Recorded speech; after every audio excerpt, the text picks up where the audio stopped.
ഓ നെയ്യ് ഇട്ടിട്ട് ബനാന ഇടുക, എന്നിട്ട് തേങ്ങ ഇടുക. അച്ഛ നല്ലോണം ബനാന വാട്ടി. അച്ഛ തേങ്ങ ഇട്.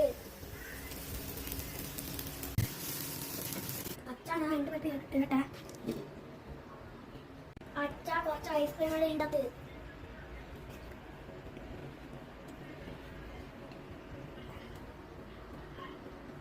അങ്ങനെ നമ്മളെ സാധനം റെഡി ആയിട്ടുണ്ട്. കൈ പറ്റിച്ചു. പറയൂ.